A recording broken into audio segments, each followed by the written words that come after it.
muchas situaciones. El más común, porque eso sí dice el libro, el más común para la parte inflamatoria van a ser agentes causales, ya microorganismos, en este caso pueden estar bacterias, parásitos, hongos, virus, y también menciona, ¿qué se llaman estos? Solamente le da a los venados. Uy, se me dio el nombre. Les da a los venados y les da como se vuelven zombies. La familia me refiero, no la bacteria. Son, se me ha ido el nombre. Creo que lo tengo más adelante de todas maneras.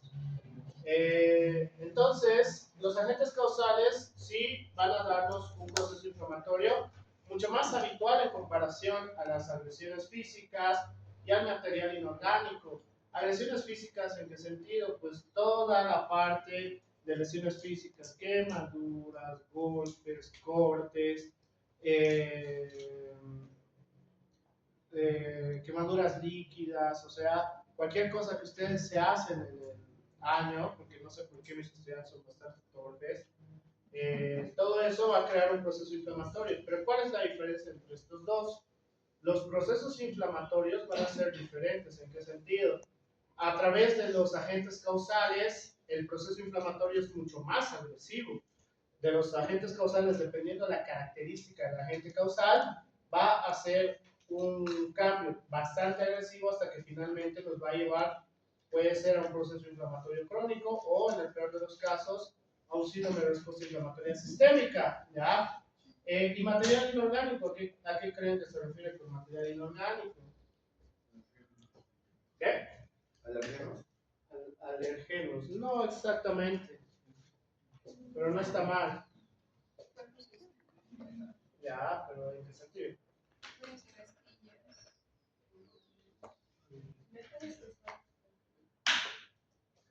Claro, o sea, no es tan común metales pesados, solo que sea dinero. Pero cualquier material inorgánico que esté en contacto con nuestro organismo a través de toda la parte proinflamatoria va a tratar de combatirlo. ¿Cuál es el problema de los materiales inorgánicos? Si no lo retiramos del organismo, en el 90% de los casos no lo va a poder eliminar, entonces eso dice que vas a estar con un proceso inflamatorio crónico, ¿ya? ¿Y qué sí sucede en el rubro de medicina? Cuando creen que se vuelve un proceso crónico. Muy habitual en cirugía. Bien, que se olvide material inorgánico dentro del paciente. Es muy habitual ese tipo de cosas, a menos que tengas una gran licenciada de técnica quirúrgica, porque ellas no van a cerrar, no van a permitir que cierres al paciente hasta que se aparezca esa gasa, ¿ya? De verdad nos han tenido casi una hora hasta que apareció la gasa debajo del pie de mi compañero. Entonces lo tuvimos que, bueno, estaba castigado mi compañero. Por el cual, el problema del material inorgánico es que nuestro organismo no lo va a poder combatir, ¿ya? Así sea una astilla, va a seguir el proceso inflamatorio hasta que retiremos la astilla, ¿ya? Esas son las tres diferencias que tenemos que tener en cuenta en este sentido. Pero a grandes rasgos, en fisiopatología, el daño tisular es la primera herramienta o la primera consecuencia que vamos a tener a través de cualquiera de estos tres agentes, en la cual el daño tisular nos va a llevar a un proceso de retroalimentación, dependiendo de la característica de cualquiera de estas, puede ser retroalimentación negativa, puede ser retroalimentación positiva, en la cual vamos a causar mayor citoquinas proinflamatorias, es decir, el proceso inflamatorio se va a agravar, ¿ya? Por el cual, a través de la liberación de citoquinas proinflamatorias, vamos a tener el estímulo de formación y liberación de plaquetas, de células endoteliales,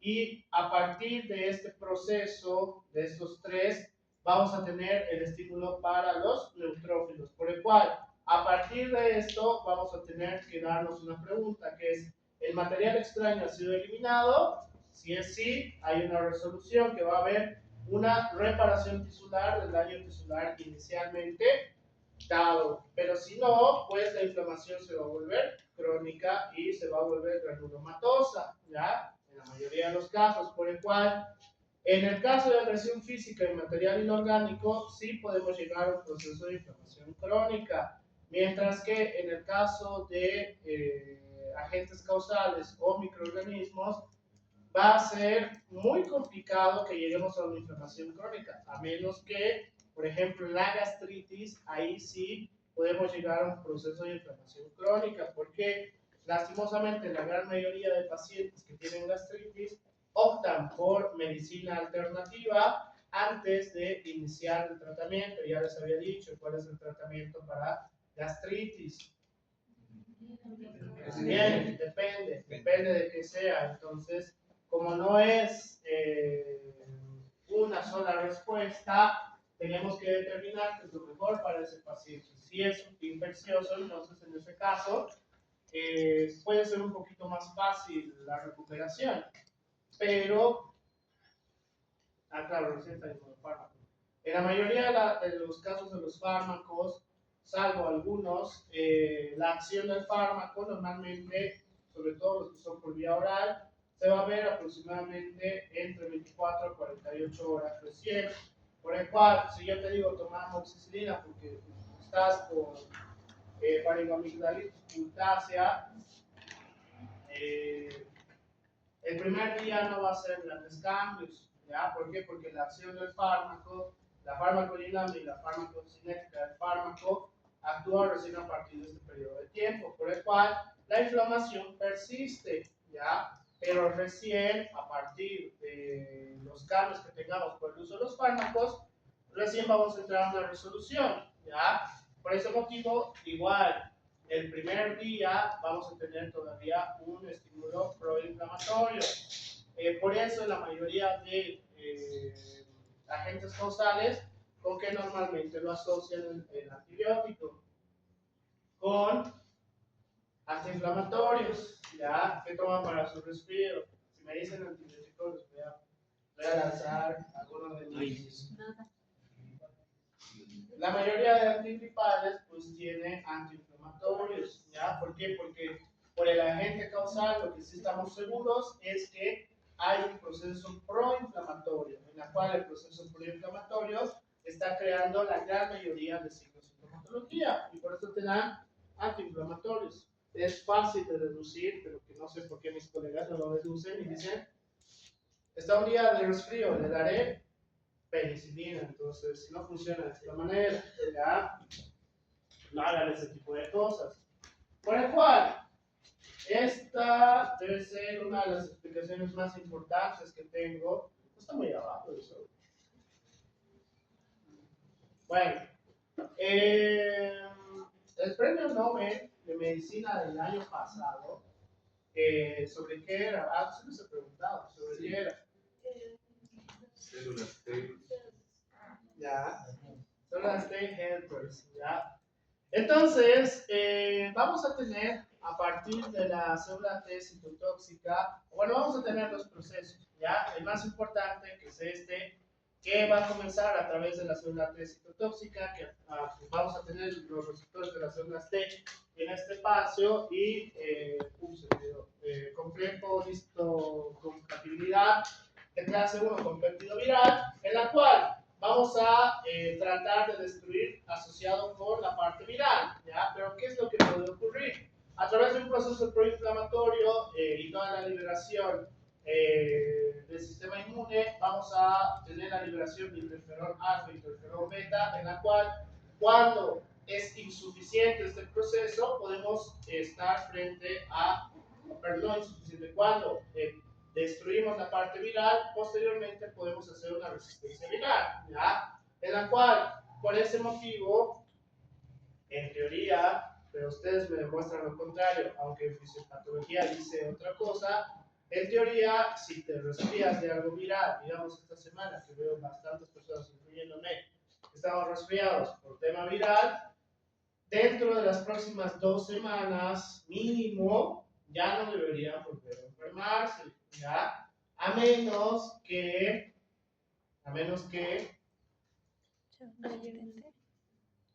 A menos que haya una situación en la que el sistema inmune se vea deprimido y... ustedes no debería.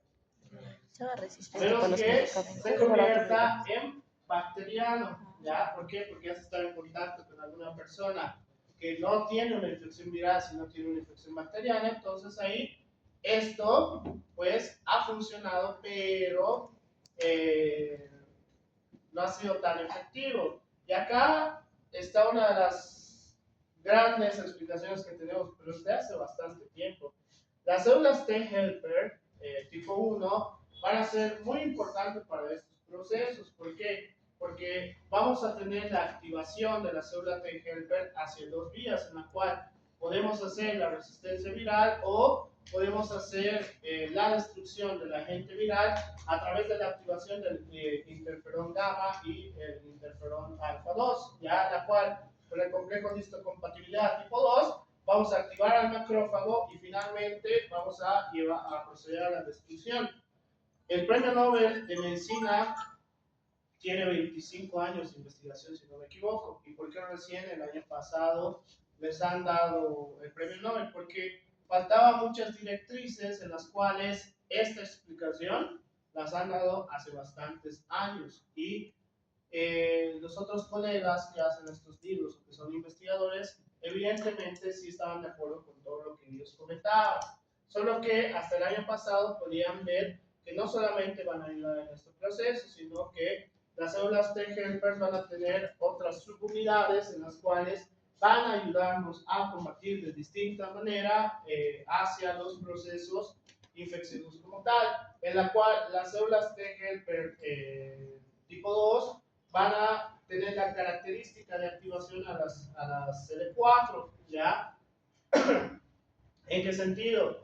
En unión o estímulo a través de las células B, gracias a las interleucinas 4, 5 y 6, vamos a tener la característica de empezar la parte de antígeno-anticuerpo, ¿ya? En la cual, a través de la reacción antígeno-anticuerpo, pues vamos a comenzar otro tipo de reacción frente a un agente causal, que en este caso principalmente va a estar relacionado a través de bacterias, ¿ya? Ya no en el aspecto viral, sino que ahora a través de las bacterias, en las cuales las células T helpers, a través de los complejos de histocompatibilidad también, van a hacer que las células dendríticas van a comenzar el proceso de destrucción de ciertos agentes causales, principalmente relacionados con bacterias. Entonces, eso significa que nuestro organismo también tiene la capacidad de poder combatir a la gran mayoría de bacterias, salvo que aquellas que no tienen un reactivo. ¿Cómo? ¿A qué te refieres con reactivo? Para que una neurotoxina sea una neurotoxina necesita un reactivo y no me acuerdo una palabra más era. El reactivo es el que hace que los mastocitos y las células plaquetarias puedan reconocer en un futuro. La mayoría de bacterias tienen reactivo. Bueno, sería en un caso que no tenga un reactivo. Tal vez que caso. No sé. Muy específico de lo que estás hablando. Algo más común hoy por hoy y que en 20 años va a ser 10 veces peor para ustedes. Bacterias resistentes, ¿ya? Las bacterias resistentes van a poder tolerar todo este proceso, ¿ya? Entonces, nuestro organismo está sobrepasado en su capacidad y por el cual a este tipo de agentes causales sí tenemos que utilizar antibióticos, ¿ya? No, eso no lo sé todavía, pero ¿cuánto tiempo deberías esperar antes de utilizar antibióticos? Principalmente con aspectos respiratorios, que es donde peor hacen mis colegas.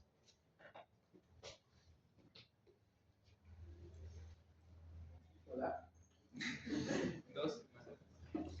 Ya, según la mayoría de la fisiopatología, refiere que a los 7 días tenemos que hacer una reevaluación, ¿ya? ¿Por qué? Porque a partir del día 3, nuestro organismo empieza con toda la activación del sistema inmunitario y adaptativo, por el cual, a partir del día 3 al día 5, la sintomatología va a empeorar, sí, pero porque el proceso inflamatorio se excede, ¿ya? ¿Para qué? Para justamente pues, combatir al agente causal. pero el problema es que a partir del día 6 o del día 7 ya deberías tener una mejora sintomatológica. Si no tienes una mejora sintomatológica, hay que reevaluar al paciente. No les estoy diciendo que inmediatamente tienen que darles antibióticos, sino que cuando tú revisas, lo mejor que pueden hacer para los pacientes es revisar la faringe, ¿ya? Revisar la faringe. Si solamente está roja, entonces es algo viral, ¿ya? Si a los 5 días, o puede ser que en este carnaval te has metido con alguien que no tenías que meterte y ahora tienes faringoamigdalitis cutácea, dicho de otra manera, a las amígdalas vas a tener puntos blanquecinos. Cuando tienes puntos blanquecinos es netamente bacteriano, que en teoría el organismo puede combatirlo, pero hoy por hoy la gran mayoría de faringoamitis cutácea sí tienen cierto tipo de resistencia, ya por el cual en estos casos sí podría recomendarse el uso de antibióticos, que es muy diferente en cada paciente, ya, y por el cual hay que saber cuándo y dónde, por si acaso. ¿Alguna pregunta? Ah. Por favor, utilicen menos antibióticos. Me hacen putear mis colegas. O sea, espero que ustedes no me hagan renegar dando antibióticos a diestra y siniestra. ¿Ya? Entonces, esto es más para que lo memoricen. ¿Ya? Vamos a tener diferentes receptores y de diferentes contrarreceptores, hablando de las células T y las células T helper, por el cual todo esto va a ser importante. ¿Por qué? Porque a partir de esto podemos tener alteraciones muy raras, genéticas muy raras, en las cuales no funcionen las células T, no funcionen la CD4, no funcionen la CD8, ¿no? Más que todo relacionado con su receptor o con su contrarreceptor, ¿ya? Más que todo es para eso este cuadro, porque algo de eso voy a hablar un poquito más adelante. Entonces, ¿qué es esto?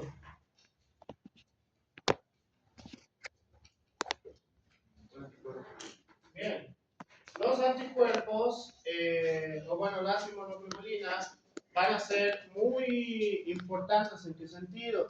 La generación de inmunoglobulinas es otra herramienta de nuestro sistema inmune para combatir ciertas situaciones. GAMDE, que es como me han enseñado a recordar qué inmunoglobulinas tenemos, GAMDE, no se olviden, por favor, para recordar, porque después le agregan inmunoglobulinas que no existen, inmunoglobulina N y no sé qué cosas se les dan mis colegas míos, queridos colegas, por el cual hay que recordar cuál es la función específica de cada uno. La inmunoglobulina G, que va a estar en su función neutralizar toxinas y activa la vía del complemento. La inmunoglobulina A, que va a ser un antimicrobiano. La inmunoglobulina M, que es el primero en producirse en la respuesta inmunitaria. La inmunoglobulina T, que va a estar relacionado con los receptores de antígenos en la superficie celular. Y la inmunoglobulina E, que principalmente va a estar en procesos alérgicos y en procesos parasitarios, ¿ya? Por el cual, un uso médico que yo creo que no es tan necesario, pero algunos colegas de medicina interna si lo utilizan, pidan inmunoglobulina M. ¿Por qué?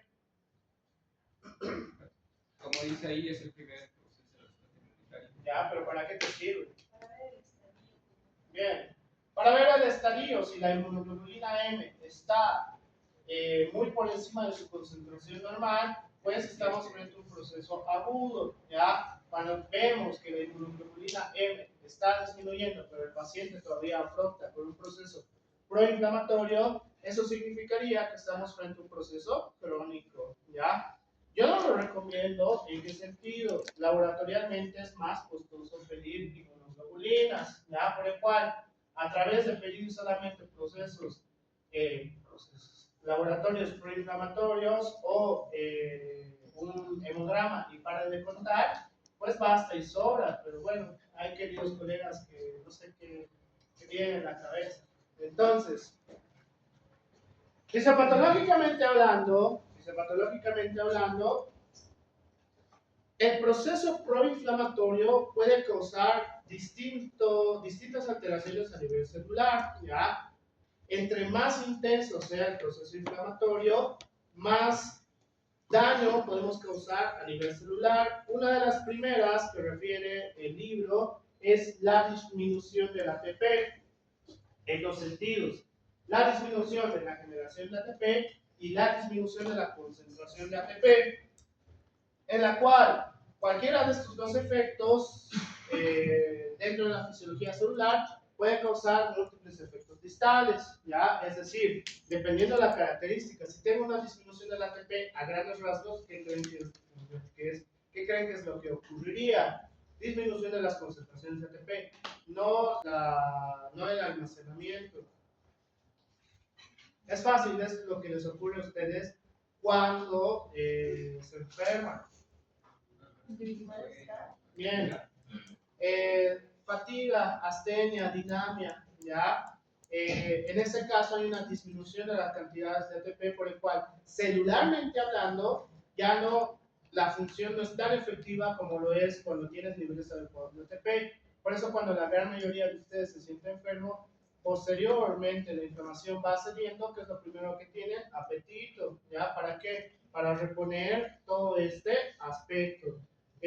Asociado al ATP también va a estar las lesiones mitocondriales, ¿ya? En la cual la extravasación de proteínas proapoptóticas va a estar relacionado con la lesión mitocondrial, ¿ya? La entrada del calcio, que esto es un proceso inflamatorio un poquito ya más severo.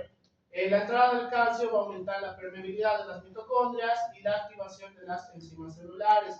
Que la entrada del calcio también va a estar relacionada con la generación de Eros, ¿ya? La cual el aumento de la generación de Eros va a causar lesiones en los lípidos, en las proteínas y el ADN. Cuando ya estamos hablando de la generación de Eros, normalmente estamos hablando de un proceso inflamatorio muy agresivo, en la cual empieza a causar daños a nivel celular, y los daños a nivel celular va a llevarnos a procesos de adaptación celular y o hacia la muerte celular, sea programada o no programada. La lesión de la membrana, una pérdida de los componentes celulares, una digestión enzimática de los componentes celulares y el mal plegamiento de las proteínas, que esto ya es un poquito más severo. La activación de las proteínas proapoptóticas, ¿ya?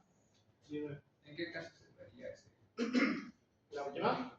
CIRS, shock, ya procesos inflamatorios muy severos, pacientes que tengan enfermedades inflamatorias crónicas también puede ocurrir si no es bien tratado la patología crónica. ¿No subió mis ojos? Bueno. Entonces, no acuerdo si les dije a ustedes. Un descanso. No. ¿Ha estado una hora si solamente escuchando? No. Como que no. No les estaba hablando. Además, estadísticamente, según la fisiología, ustedes deberían ser más, ¿cuál es la palabra? Más funcionales en primeras horas de la mañana, a menos que tengan trastornos del sueño o demasiada cantidad de estrés, por el cual no tienen por qué estresarse, número uno. Número dos, ¿por qué tienen trastornos del sueño? ¿Qué les impide dormir? ¿Qué sé yo? A veces que sus papás les digan trabajar en la noche o algo así. Eso ya es un problema suyo. Dentro de dos pilares de la fisiología celular, a través del premio Nobel, del 2020, si no me equivoco, no estoy seguro, 2020-2021 es, hay muchos premios Nobel que me encantan, pero uno de estos dos es muy bueno porque está relacionado con fisiología celular, en la cual ya lo sabíamos hace un buen tiempo, pero gracias a la investigación de estos tres queridos doctores, ahora podemos saber que los pilares para la fisiología celular son el ATP y la oxigenación, ¿ya? Fisiopatológicamente hablando, la disminución de la cantidad de oxigenación relacionado con la saturación de oxígeno, pues sí va a afectar a la célula como tal. ¿Cuál es el problema? Que el oxígeno disminuya, pues que como son pilares uno con el otro, también va a disminuir la cantidad de ATP, ¿ya? Entonces, entre estos dos, podemos empezar a crear un problema serio, que va a ser la formación de EGOS, una peroxidación de los lípidos, una disminución del reciclado y la síntesis de fosfolípidos a través de la disminución de oxígeno y de ATP, y como empezamos a crear la generación de EGOS, la disminución de oxígeno y la disminución de ATP, aumentamos el calcio intracelular, ¿ya? O citocílico. Entonces, a través de estos tres procesos en los cuales estamos hablando del proceso inflamatorio crónico o severo, vamos a tener la activación de las fosfolipasas, vamos a tener la activación de las proteasas, una degradación de los fosfolípidos y finalmente vamos a crear una lesión de la membrana a través de todos esos procesos. Creamos una lesión de la membrana y ese paciente va a tener un proceso inflamatorio severo y una disfunción celular, ¿ya? Por el cual todos los pacientes que tengan CIRS o shock tenemos que tratarlos de una manera severa, ¿ya? No puede irnos no se nos puede ir un paciente con CIRS, no se nos puede ir un paciente con shock. ¿Por qué? Porque en este caso significa que nuestra capacidad ha sido sobrepasada, ¿ya? Porque acá fisiopatológicamente ya te explica, el simple hecho de disminuir el oxígeno y disminuir el ATP ya nos puede llevar a mayor cantidad de problemas, y si llegamos a esos problemas estamos totalmente jodidos, porque regresar al paciente a una homeostasis a partir de este proceso va a ser muy complicado, ya va a ser muy complicado. Por eso la mayoría de pacientes que sufren por CIRS, shock y demás tienen ciertas secuelas en ciertas funciones fisiológicas. Ahí está, lo que me olvidaba. Los diferentes tipos de agentes de lesión los vamos a dividir en tres: químicos, físicos, biológicos. Y el que me olvidaba son los priones, ¿ya? Los priones, si bien en teoría solamente hay unos priones que sí están demostrados que infectan a los humanos, pero a partir de eso, pues en teoría pueden infectar los priones diferentes características. ¿Cuáles son los priones históricamente que infectan a los humanos? Solo es uno. Bien, la enfermedad de las vacas locas, ¿ya? La enfermedad de las vacas locas es a través de priones, en la cual la alimentación de estas vacas infectadas nos llevaba a una alteración inflamatoria severa, y por eso han fallecido. Históricamente en la medicina, la enfermedad de las vacas locas hizo estragos en la humanidad, ¿ya? Bueno, estragos también en la parte del ganado vacuno. Entonces, por ese motivo tenemos que saber dividir en estos tres. Pero ¿por qué es importante dividirlos? Si todos nos van a causar lesión. ¿Qué les he dicho hace un momento o al inicio? Bien, lo tenemos que dividir. ¿Por qué? Porque el uso de fármacos que nos lleve a un proceso proinflamatorio, ¿qué deberíamos hacer? Bien, quitar el fármaco o reemplazarlo por otro fármaco. En el proceso de acidosis-alcalosis, pues tenemos que revertir el proceso acidótico o el proceso de alcalosis. El consumo de alcohol entra dentro de estos, por si acaso. Entonces, yo ya les he dicho un montón de veces que el consumo de alcohol frecuentemente pues va a llevar a un proceso inflamatorio. El proceso inflamatorio lo lleva a un proceso oxidante. Por eso aquellas personas que consumen alcohol frecuentemente se ven mucho mayor en comparación a sus otros compañeritos que no consumen alcohol, ¿ya? El monóxido de carbono también es una de estas, los hormonitos y las partes hormonales, que esto sí es algo nuevo en la parte de Harrison, que habla más en profundidad los aspectos hormonales y la parte proinflamatoria, sobre todo con el descontrol, sea hacia arriba o sea hacia abajo. Los físicos es mucho más sencillo. También las fuerzas mecánicas, temperatura, radiación, todos los tipos de radiación. Aquí hay un pero, ¿ya? ¿Por qué dice microondas?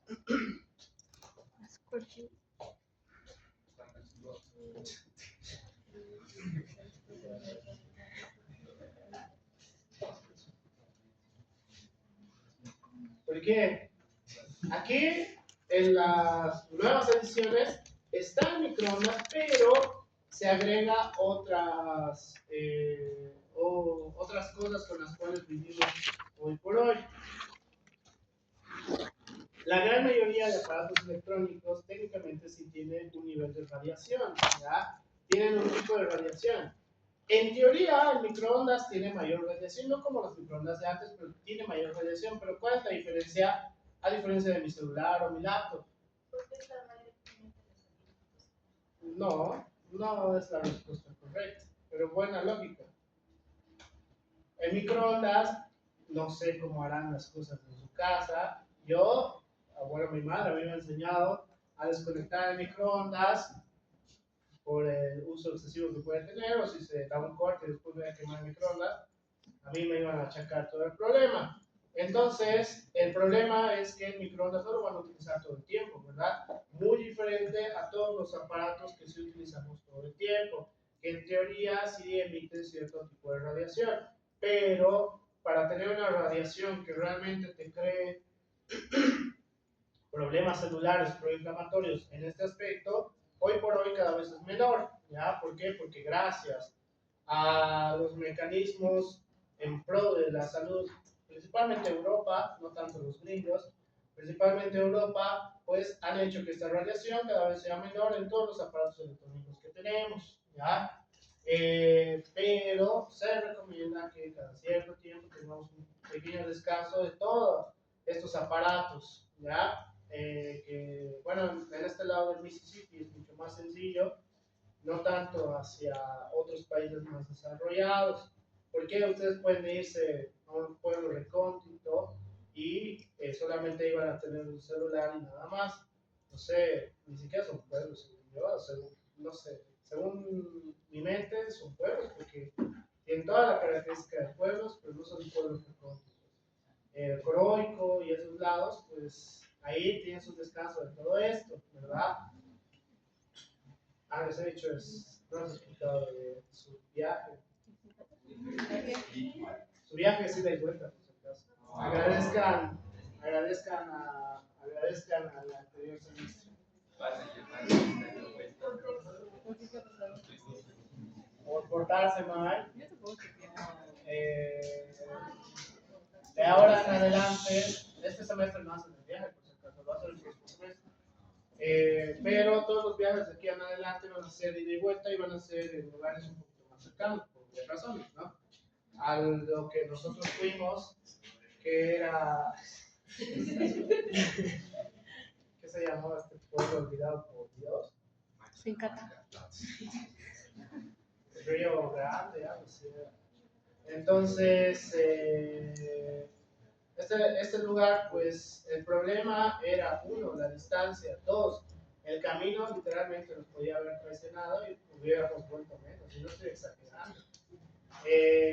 Por el cual, debido a todas estas características más que los estudiantes pues no entienden qué es portarse bien, al parecer, hay cierto grupo de personas que no entienden qué es portarse bien, así los de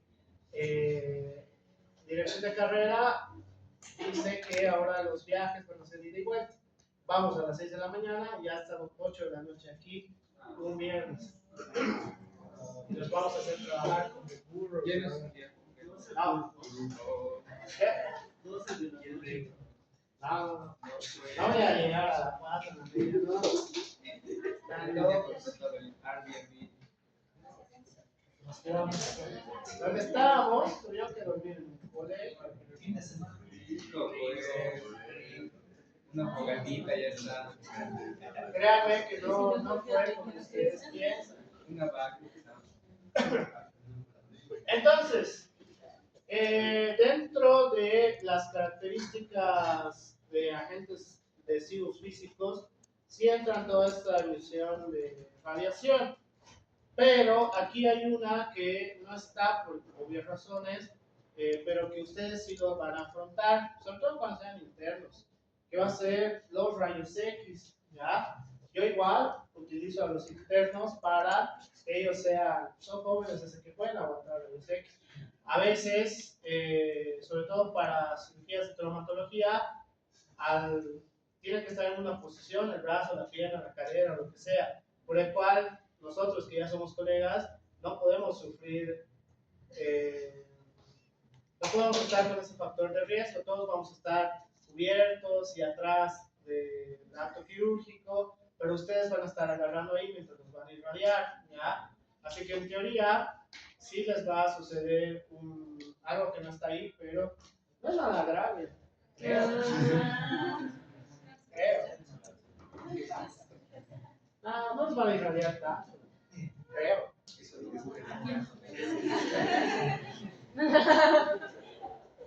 Dentro de los biológicos, hipoxia, ¿cómo pueden tener hipoxia? Ustedes más que nada, ¿no? ¿Cómo puedes ahogarte para producir tu hipoxia? No sé, otro me ahoga. ¿Por qué quieres que alguien te ahorque? Le ha pasado a un doctor. ¿Por qué quieres que alguien te ahorque? Bueno, para gustos colores, ¿cómo puedes sufrir hipoxia? Hay una en la cual ciertos de ustedes, solo se me ocurren 2 personas, creo, puedo haber sufrido un proceso de hipoxia. Los asmáticos. ¿Cuántos de ustedes son asmáticos? ¿Cuántos de ustedes se han atragantado el año pasado? Con el cordón umbilical no les va a hipoxia. ¿Van a hacer? Ya no respiro. No tampoco. La altura, ¿ya? En aquellas personas que no son de sitios de altura, pues sí pueden producirse ciertos momentos de hipoxia, por el cual están sufriendo un proceso proinflamatorio, ¿ya? En ese caso, pues ir y venir de un sitio a nivel del mar a un sitio tan alto como es La Paz, porque estamos hablando de muy alta altitud, entonces en ese caso, pues sí pueden sufrir procesos inflamatorios a partir de la hipoxia, hipoglucemia. ¿Cómo ustedes sufren hipoglucemia? Ayuno forzoso. Ustedes se pueden levantar 5 de la mañana y vienen a mi clase desayunados. Ustedes duermen a las 2 de la mañana, hoy se quieren levantar a las 7:30. Alteración de la osmolaridad, hormonas, infecciones, todos los que ya he mencionado, etc. Todos estos procesos nos van a llevar a la lesión como tal, una disminución de ATP, la lesión mitocondrial, entrada de calcio citocílico, aumento de formación de helo, lesión de la membrana y lesión de ADN en el último, pero todos estos nos pueden llevar a estos procesos. En teoría, la radiación que les van a causar en el internado, lo máximo que les va a causar, según yo, es disminución del ATP y lesión mitocondrial en el peor de los casos, pero no creo. Dime. ¿En qué sentido?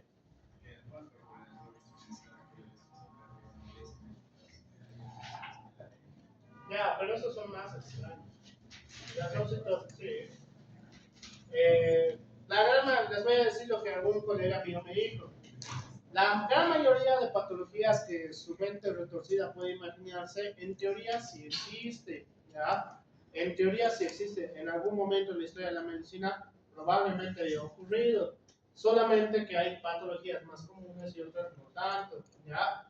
Dentro de las características de la señalización por las moléculas segregadas hasta la unión a la membrana plasmática, pues esos procesos van a ser importantes en relación con los procesos de inflamación o alteraciones del sistema inmune, o bueno, que una función del sistema inmune como tal, ¿ya? ¿En qué sentido? En la cual, este es otro premio Nobel, pero no me acuerdo, este sí no me acuerdo de qué año será, la investigación a través de las células madre era uno de los procesos de investigación más importantes que tuvimos y que hoy por hoy ha sido truncado a partir del año 2016 y ya ha pasado 10 años y seguimos en este proceso de que no se puede investigar debido a características éticas, que bueno, la ética de la investigación es muy diferente a otro tipo de ética.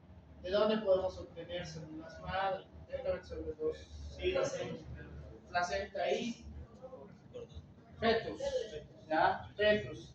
El problema de las placentas es que una vez sufre la expulsión, tiene contaminación, entonces ya técnicamente las células madres no están presentes, por el cual el proceso de pérdida del producto en un periodo de formación hasta el feto es una de las mejores herramientas, por el cual la investigación de células madre a través de los fetos sí se ha detenido.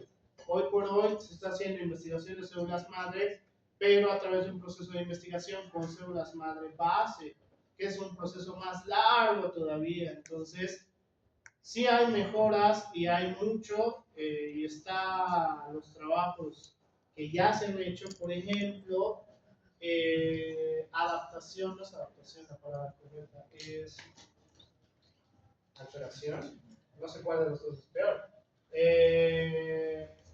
Se puede obtener órganos compatibles para nosotros a través de animales, y es a través de este trabajo de investigación que hemos podido descubrir todo este proceso, que tenemos que agradecer gracias a todos esos pobres futuros humanos que hubieran nacido y por algún motivo no sucedió. Hay que agradecer a todas esas bueno, es que no creo ni en almas, pero supongo que voy a usar el término que usa el Harrison, a todas esas futuras almas que estuvieron al pie del proceso de investigación, pues agradecer todo este proceso. Gracias a ellos pudimos descubrir muchas cosas. Si bien se ha truncado este proceso de investigación, que creo que no debería haberse truncado, pues sabemos que podemos obtener diferentes tejidos a partir de este proceso, ¿ya? Por el cual, ahora, lo último que sucedió en esto fue el corazón de cerdo. El corazón de cerdo genéticamente modificado, esa es la palabra, genéticamente modificado, en este paciente que era eso o nada, literalmente, le duró en un proceso de 2 meses y medio.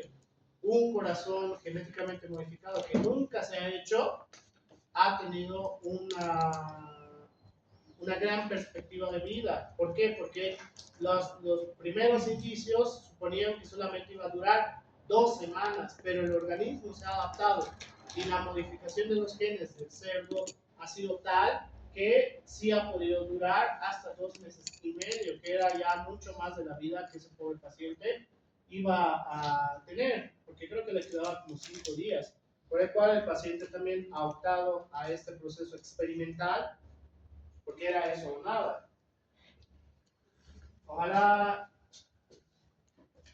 un buen consejo que les puedo dar para todos ustedes, por favor, separen la medicina de sus temas personales, ¿ya? Pueden ser muy religiosos y respeto todas las religiones, a pesar de que no creo en absolutamente nada. Siempre es bueno respetar, pero la medicina no puede truncarse por ciertos criterios personales. Si ustedes son, ¿cuáles son los que no aceptan transfusiones? Si ustedes son testigos de Jehová, tienen que separar sus creencias de la parte de la medicina, porque por medicina saben que para un shock hipovolémico debido a pérdida sanguínea es lo mejor que se puede hacer, y si no quieren hacerlo, pues saben que es lo siguiente que hay que hacer.